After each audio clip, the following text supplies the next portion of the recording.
Hey, welcome back to another episode of History on the Map.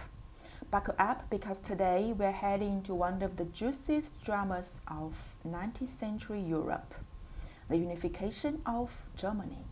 Think politics, passion, and just enough plot twists to make a Netflix producer jealous.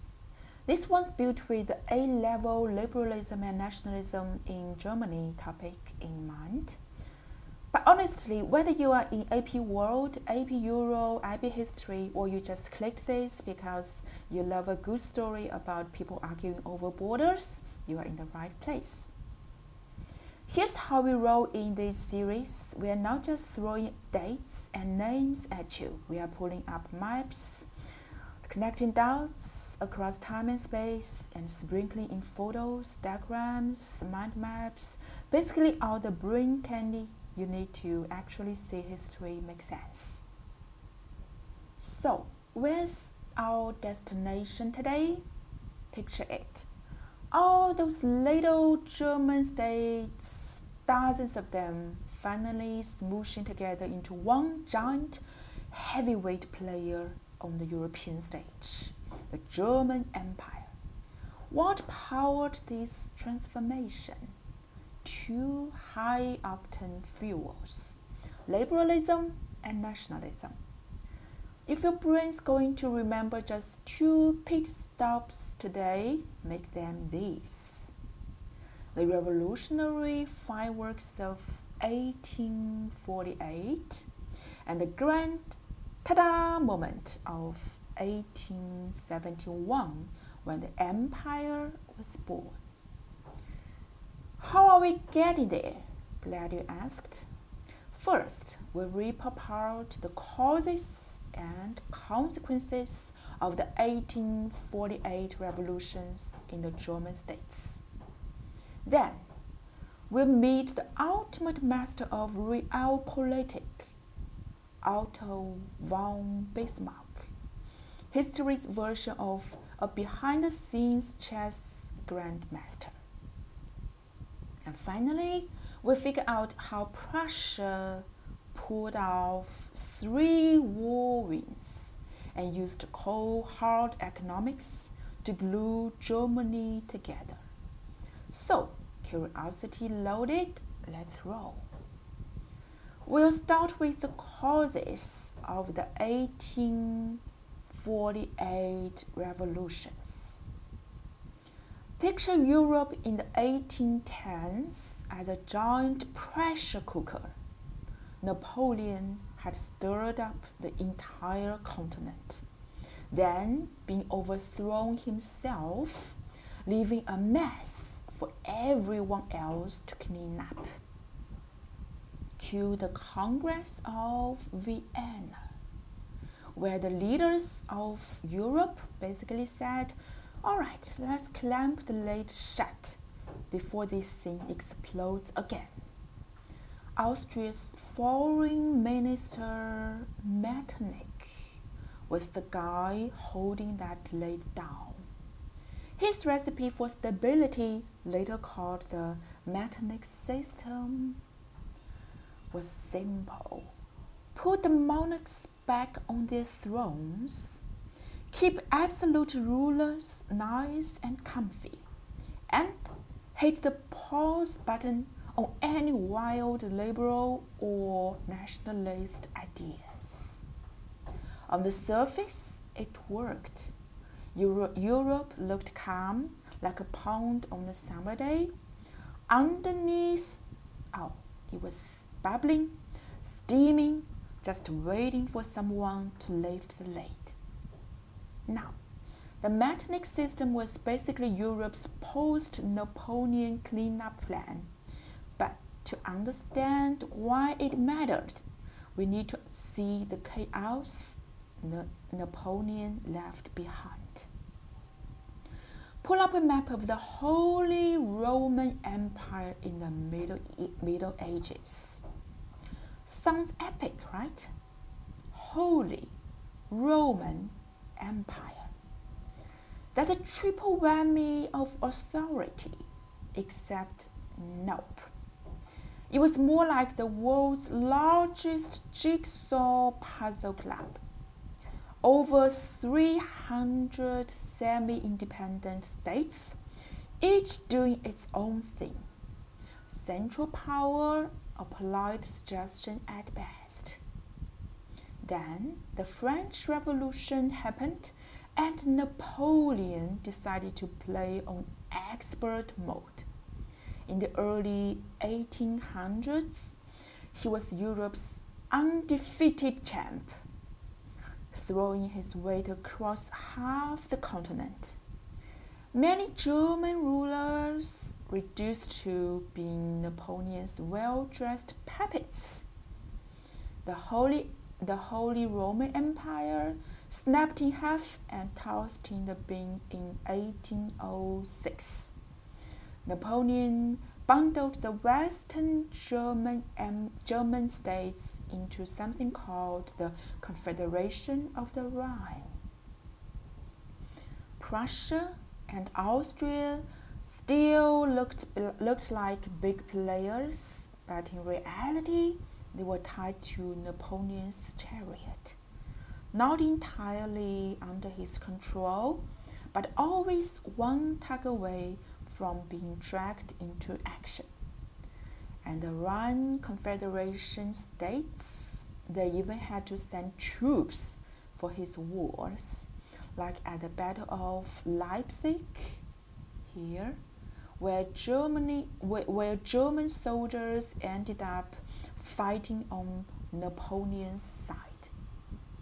Fast forward to Napoleon's fall, and Europe gets to hit the reset button.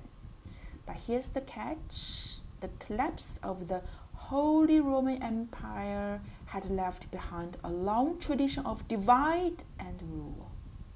And Metternich, oh, he loved that.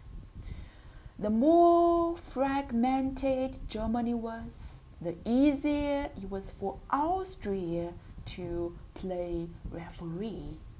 So, right after Napoleon's defeat, he rolls out his big idea, the German Confederation. 39 states loosely tied together with Austria right in the middle, acting as the big boss.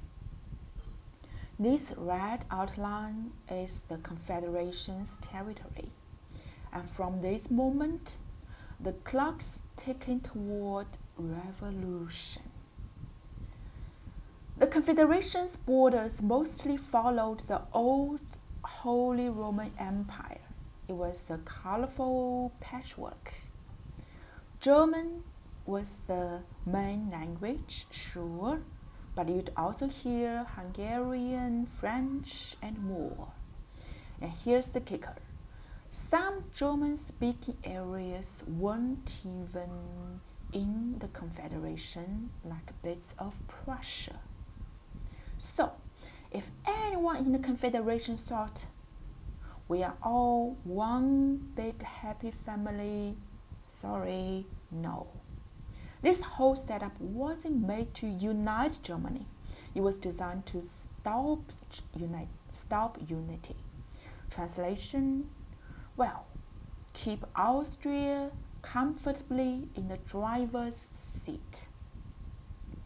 The differences inside, huge. Up north, including Prussia, most states were Protestant, especially Lutheran. Down south, including Austria, you had rock-solid Catholic loyalty.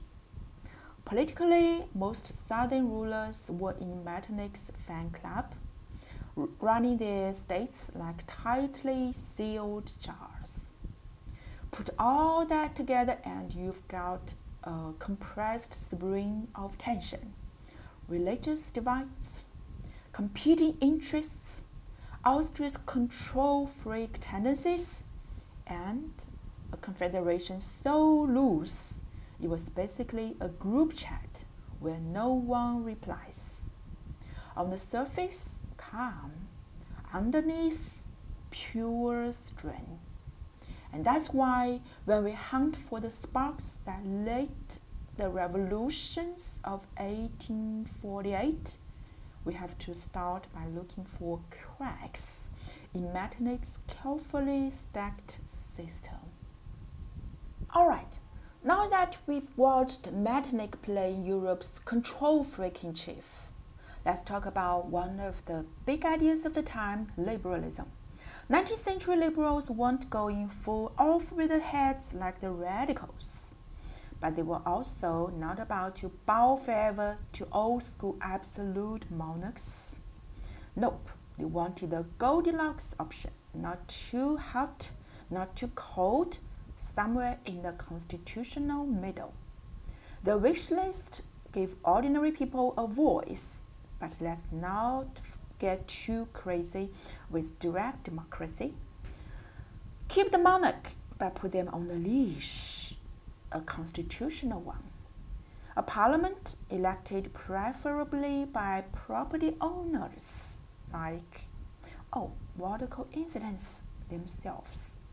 Basic rights for all citizens, and the economy, hands-off government, free trade, minimal interference, let the market strut its stuff. Who were the liberals? Mostly the urban middle-class professionals, merchants, lawyers, civil servants, doctors, professors. Basically, the I have a bookshelf and I'm not afraid to use it crowd. But their influence mostly in the cities. Out in the countryside, the average person was thinking, feed me first, then maybe I'll listen to your political TED talk. And while liberals were nowhere near as radical as the far-left firebrands, Metternich still found them way too spicy for his taste. So he kept them on a very short leash.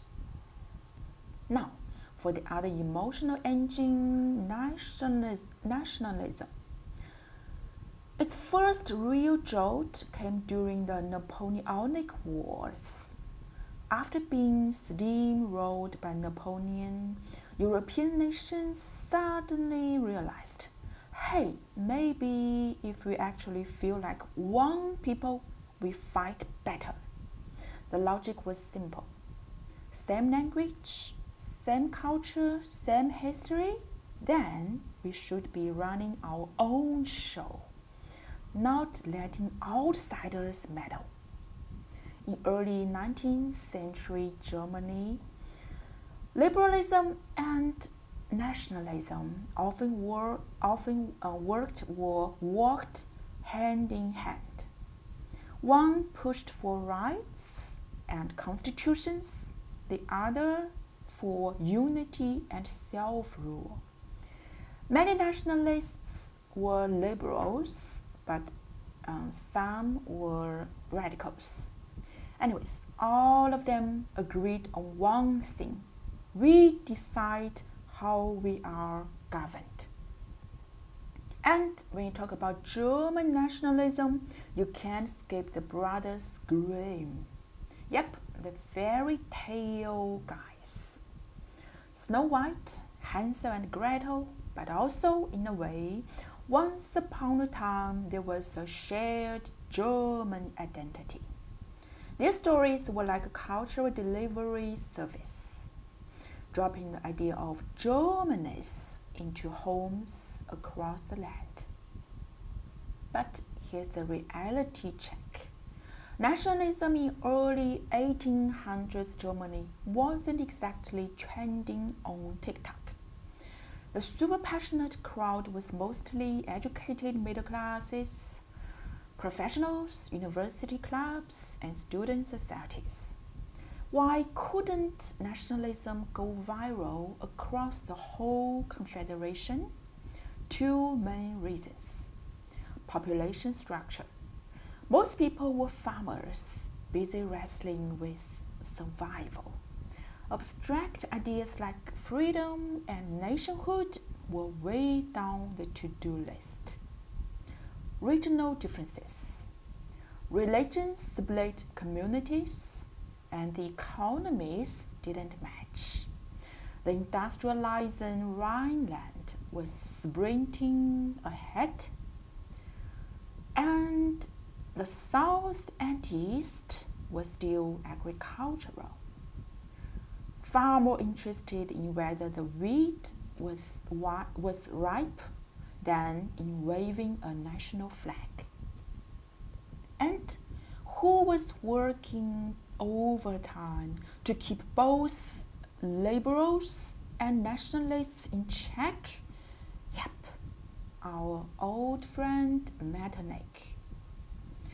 In the 15 years after the Congress of Vienna, he cranked security to paranoid mode. Strict censorship, no political associations, police snooping on everything. The result? Liberalism and nationalism stayed pinned down like laundry in a storm. By the 1830s, neither movement was anywhere close to taking over politics in the German states. They made noise, sure, but achievements pretty thin. Okay, let's switch gears and talk about the Zollverein. Think of it as economic unification, the prequel. Launched in 1834, run by Prussia. It standardized customs rules, tore down those annoying trade barriers, and made moving goods between German states faster, smoother, and cheaper. In everyday life, that meant before doing business was like hitting a toll booth every few miles. After, one magic pass and you could cruise the whole network. The result? People felt in their day-to-day buying and selling what it was like to be part of this one connected system. Gradually, the wars between states faded, and little thought bubbles started popping up in people's heads. If working together in the economy feels this good, what if we work together politically? Some nationalists in the 1849 revolutions literally followed that train of thought. If economic cooperation is awesome, political unity might be even better. And that was a chain reaction. The Zollverein boosted industry and trade, which supercharged the urban middle class, and they were hardcore fans of constitutional government and the United Nations. So, while the Zollverein didn't cause the 1848 revolutions, it gave them a nice shove, building the economic foundation for unity and warming people up for the political leap. So, we've talked Metternich's control game, the big ideas of liberalism and nationalism, and the Zollverein's economic matchmaking skills. But by the 1840s, the final shaft toward revolution came from something you can really feel in your gut, an economic crisis. Natural disasters and bad harvests meant less food and soaring prices. Early industrialization brought structural problems. The global market was shaky, prices abroad moved, and Germany sneezed. For ordinary people, life got harder fast. Social stability dropped like a stone, and the economic fuse for the 1848 revolutions was lit. When the revolutions finally broke out, it was like 10 years of frustration all popped up at once. Well, all across Europe, sparks turned into flames. In France, they flipped the monarch's table. No more kings, thank you very much. In the Austrian Empire, everyone seemed to be shouting, "We want constitutions! We want self-rule all at once." And in Vienna, Metternich, the master of control, had to grab his hat and make a discreet exit.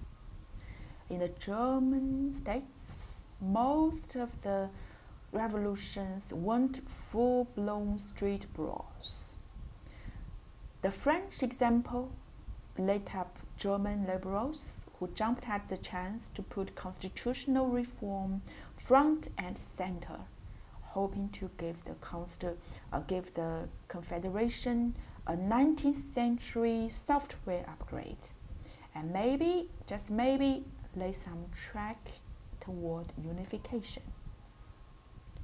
Sure, some old rulers got the boot thanks to the revolutionary pressure, but a lot of them managed the political equivalent of fainting dramatically and then standing up like nothing happened a few months later. Why didn't the revolution stick?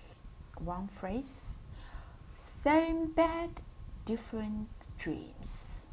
Workers wanted bread, shorter hours, and some dignity in their working lives. Middle-class liberals wanted constitutions, parliaments, and the rule of law. Liberals were into gradual reform. Radicals wanted to rip the system apart. Each side thought the other was being ridiculous, and that internal squabbling drained all their momentum. Austria, with a friendly little boost from Prussia, wasted no time bouncing back. Well, by the summer of 1849, seasoned conservative armies swept in and stamped out the last uprisings. Now, let's shine a spotlight on one of the most dramatic moments: the Frankfurt Parliament. The first all-German parliament in history, packed with freely elected representatives from across the states. Their mission: write a constitutional for a united Germany, clip the monarch's wings, and set up a proper parliamentary system. In other words, let's unite Germany with peace and paperwork, not bayonets. Sounds all awesome and wholesome, right? Reality, not so much. Why did it fall? Let's break it down. Look at this form. The people in the parliament were mostly professionals, brilliant speakers, sharp thinkers, but weak political operators. They had little real experience in the messy art of political bargaining. They tore themselves apart over one big question: if we unify, are we doing a greater Germany with Austria included, or a lesser Germany without it? Cue endless debates where no one could manage to change anyone else's mind. Another fatal weakness: they had no army. They passed a shiny new constitution in March 1849, but they couldn't force the princes to accept it. Without hard power, your nation stays in the paper folder. That March 1849 constitution set up a two-chamber parliament and an emperor. One chamber was elected by the people, the other made up of the princes.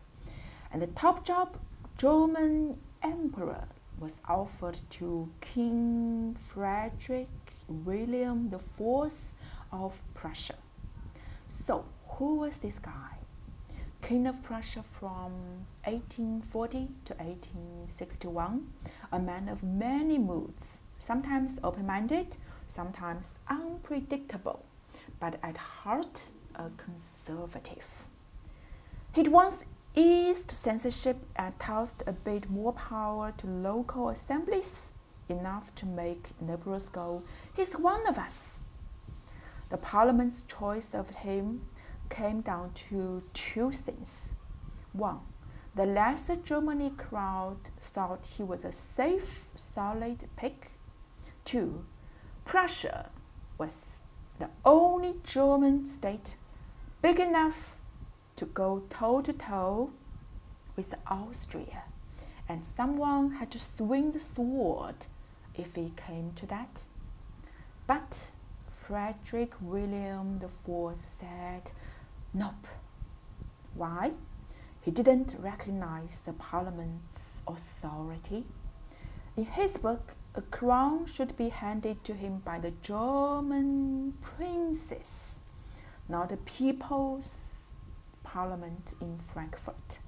And with no monarchs behind him and no guaranteed military win against Austria, he wasn't taking the gamble. Once he refused, the princes bailed on the constitution, and the parliament lost its best plan and its biggest ally, and the conservatives marched in to clear the room. But the plot twist didn't stop there. Frederick William might have said no to their crown, but he wasn't against uniting part of Germany under Prussian control, of course. So he pitched the Erfurt Union, kick Austrian out, set up a strong central government, hold limited elections for parliament, and put the army firmly under Prussian control. Efficient? Yes. Popular with other princes? Not so much. To them, it screamed Prussian takeover with a fake mustache. Then, Austria got back on its feet, restored the old diet, and said, "Nice try," right to Prussia's face. November 1850, the two powers stared each other down in the Czech city of our moods. Outcome, the famous humiliation of our moods. Prussia agreed to dump the Erfurt Union and back out from leading Germany. On paper, Austria was back on top, but peel back the surface and you'd see their own mess. An empire full of nationalities, all pulling in different directions. An economy dragging its feet, military costs bleeding them dry, falling behind in trade, and most visibly compared to Prussia, it was losing ground mile by mile on the railways. Prussia was on a hot streak, rich enough, almost richest state in Germany, best at building stuff, still running the Zollverein. And between 1850 and 1860, their railway network grew by 46%. And every meter of track meant more steel, busier mines, fuller factories, and an economy that just kept humming louder. By the 1850s, Prussia had the swagger and the bank account to start throwing shade at Austria's influence. And let's not forget the Zollverein card. By the 1850s, it had muscled its way up to become the fourth largest economy in Europe. Only Britain, France, and Belgium were ahead, and Austria nowhere they were nowhere on the leaderboard. That meant economically, Prussia already had one hand on the German leadership trophy. But here's the twist. Let's not overhype the Zollverein.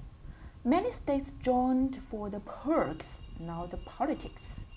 They were happy enough to cash in on trade benefits, but hand over political power, nope.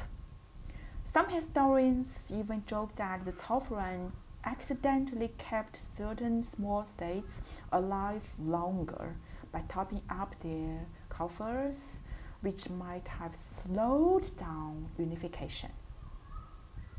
Lesson here, economic unity does not automatically equal political loyalty. A trade deal is not a wedding ring. By the late 1850s, the German question was still dangling in the air. Yes, Prussia was quite ahead of the pack, a stronger government machine, more confident about staring Austria in the eye, but there were still some glaring gaps. The army needed a modern makeover. Smaller states not exactly lining up to join the Prussian fan club.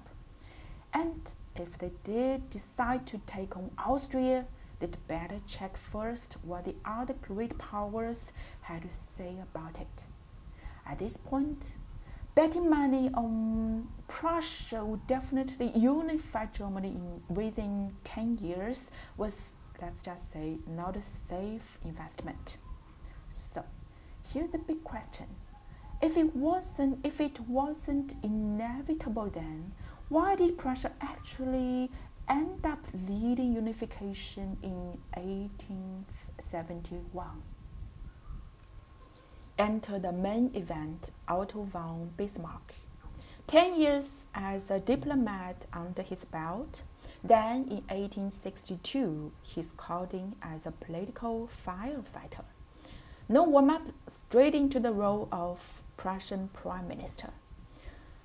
The backdrop, a full-on constitutional crisis. The king and the liberals were locked in the budget shouting match. Parliament was blocking everything, and the whole machine was stuck in neutral. Bismarck strolls in, skips the parliamentary approval bit entirely, and starts collecting taxes for the king anyway. Budget crisis gone.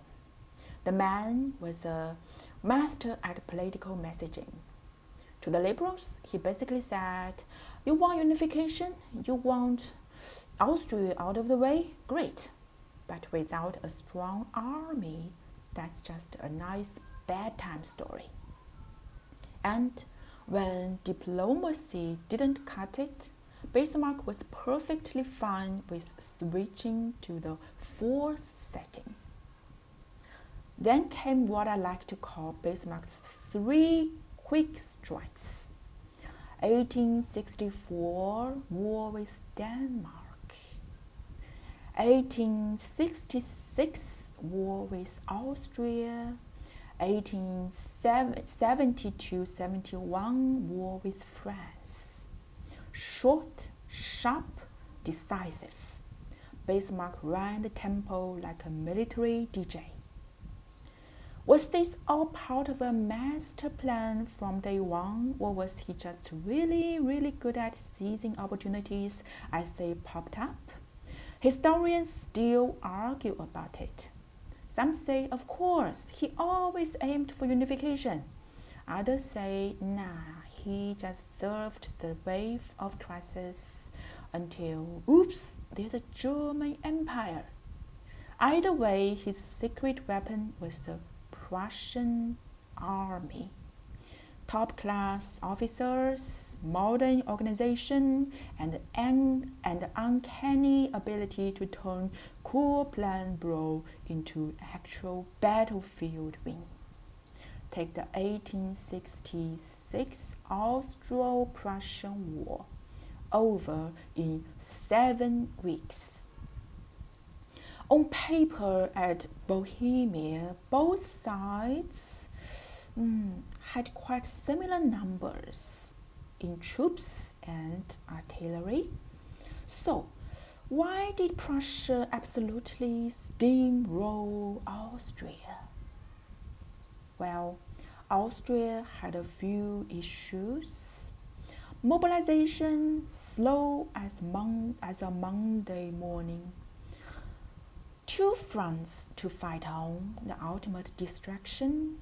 A command chain so bloated it moved at the speed of snail mail. Weapons out of date and outgunned. Meanwhile, Prussia got the good stuff, tactics and tech. Their infantrymen carried the Joyce needle gun, 7 rounds a minute, accurate up to 600 meters. Against Austria's tightly packed infantry formations, it was like mowing the lawn, except the lawn shoots back. And then there's preparation, superior railways for troop movement, an advanced mobilization system, telegraph lines for instant communication, and Moltke as chief of staff. And this was the guy who turned arrive first, seize first, encircle first into an art form. Austria quickly waved the white flag. Why? Because a multi-ethnic empire can't risk a long war. The longer it drags on, the bigger the cracks at home. The Treaty of Prague, well, surprisingly gentle, a sign of Bismarck's political smarts. He didn't want to crush Austria completely. Why? Austria was still tough. Push too hard, and you've got a permanent enemy. Knock them down too far, and France and Russia might swoop in to help themselves. A power vacuum in Southern Europe, not great for stability. So Bismarck's goal was simple: politely escort Austria out of northern German affairs, and that's it. Once the treaty ink was dry, he swapped the old German Confederation for the North German Confederation. The Prussian king got full control of foreign policy and the military. 4 million people joined the club. Southern states officially independent, but with some very tight, very quiet strings attached. Austria-Prussia rivalry in the north settled. The south, that's just waiting for the right moment. And Bismarck's already sharpening his last strike. And the moment finally came, the Franco-Prussian War of 1870. After the early Austro-Prussian War, France and Prussia's relationship went downhill faster than the soap opera marriage. Then, in 1870, a Spanish succession crisis came along, the perfect spark. Bismarck, ever the master of political judo, spotted his chance. He took a polite, little diplomatic message, the now famous Elms Dispatch, and gave it a cheeky edit to make it look like France had been insulted and Prussia had been poked in the ribs. It worked like a charm. France took the bait and declared war first, exactly what Bismarck wanted. The southern German states, still outside the North German Confederation, suddenly had a common enemy to glare at. Nationalist feelings lit up like a stadium scoreboard, and North and South locked arms like long-lost siblings at a family reunion. Paris didn't stand a chance for long. It was surrounded. The French army collapsed and surrendered.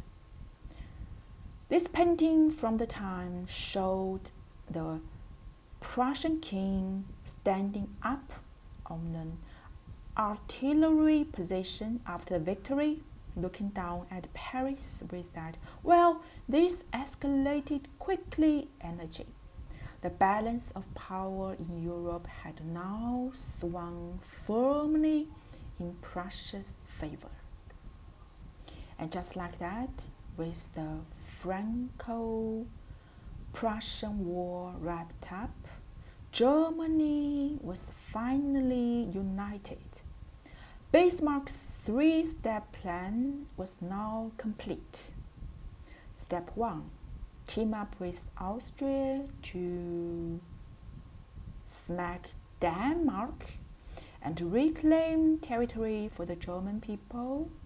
Step 2, turn around and beat Austria, push it out of German affairs and unify the North. Step 3, use a war with France to supercharge nationalism and bring the South into the fold. Historians call it the Lesser Germany solution. Austria deliberately left out of the new empire. The new empire's constitution, basically a copy-paste job from the North German Confederation. Prussia dominated the Reichstag and held the real power in foreign policy and military. Bismarck, he stayed in the driver's seat as Chancellor of the Empire until 1890, when he finally had to hand over the keys. So let's wrap this up.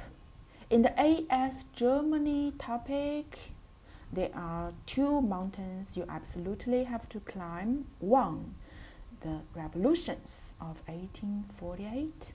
2, the unification of 1871.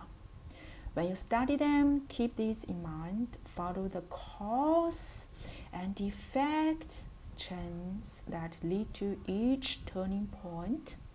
And remember, the road to unification was anything but smooth. Don't let the neat little phrase, final unification, hide all the bumps, detours, and potholes along the way. In this video, we've used maps as our main road trip.